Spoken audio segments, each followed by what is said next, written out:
E aí você perguntou até das doenças, e eu acho importante citar as mulheres que estão vendo a gente que tem endometriose, nesse desequilíbrio de estrogênio, quando a gente tem não só endometriose, mas certas condições clínicas que têm uma predominância estrogênica, a tendência é a gente acumular mais histamina, porque o estrogênio acaba estimulando muito o mastócito.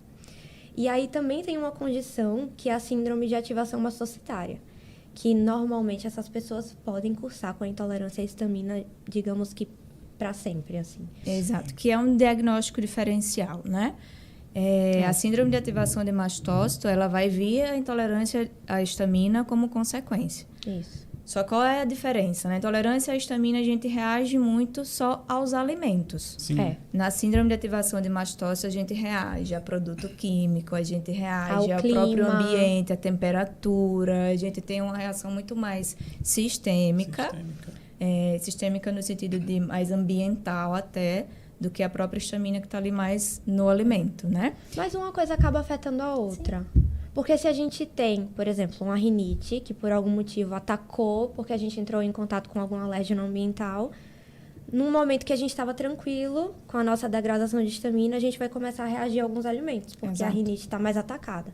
Então, é realmente uma eterna vigilância, sabe? Se conhecer bem, ficar se auto-observando e fazendo as medidas necessárias. Exatamente. A diferença de uma alergia alimentar ou de uma alergia a qualquer outra questão é porque ela é imunomediada, né? Existem as alergias imunomediadas e as alergias não imunomediadas, que geralmente tem a histamina ali por trás.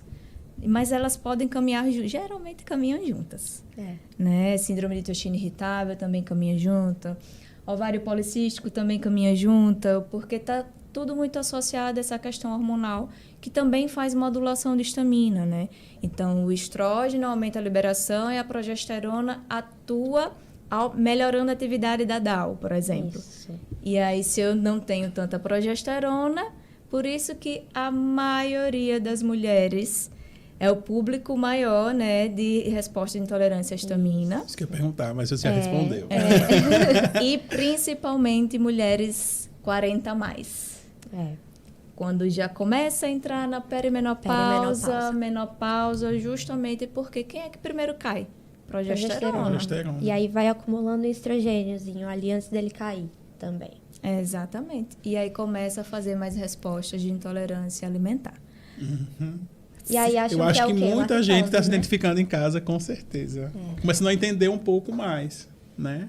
Do porquê. É bem comum essas tipo mulheres com endometriose, com SOP, na perimenopausa, chegarem no consultório dizendo que sempre comeu algo, nunca fez mal, e agora começou a piorar, Exatamente. E não sabe por quê, e fez teste de intolerância à lactose, tirou glúten, não melhora, ou então que piora quando vai menstruar, na fase lútea, pertinho de menstruar.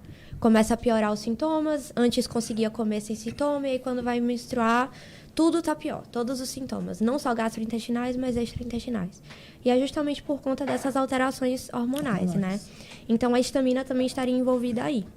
E é um ponto pra gente prestar atenção, não é pra ignorar, porque quanto mais histamina, quanto mais descontrolada ela tá, mais cólica a gente vai ter, mais TPM a gente vai ter, mais sintomas de perimenopausa, de menopausa, tudo isso vai piorar. Exatamente. Todas as mulheres flutuam hormonalmente ao longo do mês.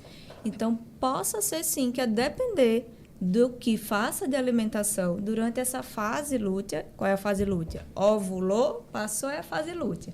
Então, a gente sobe o estrógeno, né? É só depois, bem próximo à menstruação, é que a progesterona se eleva. Sim. Mas enquanto o estrógeno está aumentado, pode ter resposta de histamina ali.